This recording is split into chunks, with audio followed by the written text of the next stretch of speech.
রাম মন্দির উদ্বোধনের দিন কেন্দ্রের হাতছুটি ঘোষণা নিয়ে মোদী সরকারকে আক্রমণ তৃণমূল নেত্রীর। তুমি প্রোগ্রাম করবে বলে ধর্মের জন্য ছুটি, আর নেতাজির জন্মদিন আজও জাতীয় ছুটি ঘোষণা হলো না। এর থেকে বড় লজ্জা আর কিছু হতে পারে না। বাংলার সংস্কৃতিকে অসম্মান করছো।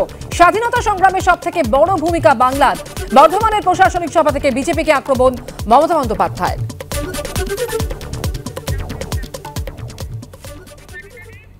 আজকে তুমি ধর্মের নামে ছুটি দিয়ে দিচ্ছ।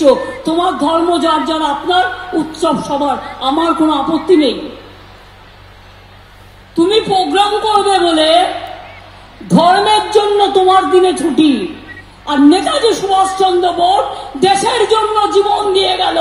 আজও জানলাম না তার মৃত্যু দিবস কবে, তার দিনটা জাতীয় ছুটির দিবস হলো না।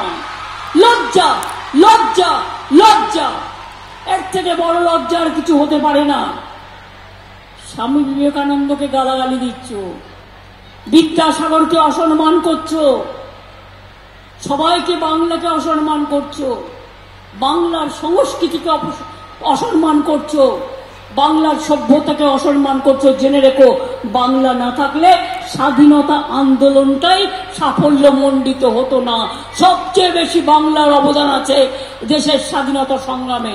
12ই ফেব্রুয়ারি পর্যন্ত পোলিং স্টেশনে স্টেশনে অফিসাররা যাবে। যদি এখনো কেউ কোনোভাবে বঞ্চিত হয়ে থাকেন, গিয়ে নাম লেখান, আমরা পরেরটা দেখে নেব। দেখলেন তো, দুয়ারে সরকারের নাম লিখিয়েছিলেন বলেই কিন্তু আজকে 13 লক্ষ মেয়েরা নতুন করে 2,13 লক্ষ হয়ে গেল সংখ্যাটা, লক্ষ্মীর ভান্ডার পেলেন। আর এই লক্ষ্মীর ভান্ডার চলবে, বার্ধক্য ভাতা হিসেবেও কাজ করবে। যখন আপনাদের 60 বছর বয়স হয়ে যাবে, লক্ষ্মীর ভান্ডার যারা পাচ্ছেন অটোমেটিক্যালি বার্ধক্য ভাতায় চলে যাবেন। অর্থাৎ সারা জীবন আপনাদের এই টাকাটা পাবেন। কেউ আপনাদের ওখান থেকে কেউ বাধা দিতে পারবে না, নতুন করে অ্যাপ্লাই করতে হবে না। ট্রাইবেলরা অলরেডি পায়, জয় জহর। তপশিলি বন্ধুরা পান। একটা মেয়ের যদি বিয়ে না হয়, গরিব, সেও গিয়ে আবেদন জানালে 25,000 টাকা পর্যন্ত পেতে পারেন। সবকিছু করা আছে। বাকি নেই যেটুকু, সেটুকু হচ্ছে শুধু সমালোচনা। আর আমি সত্যি টিভি দেখি না। কেন দেখি না বলুন তো? সারাদিন অনেক কাজ করতে হয় তো। তারপরে যদি দেখি ওরা এই রাস্তাটা পিচ তুলে দেখাচ্ছে, পিচ উঠে যাচ্ছে। আরে বর্ষায় তো পিচ ওঠে। বড় বড় গাড়ি গেলে রাস্তা ভাঙে। আমরা তাই বড় বড় ট্রাক্টর গ্রামীণ রাস্তায় অ্যালাউ করছি না।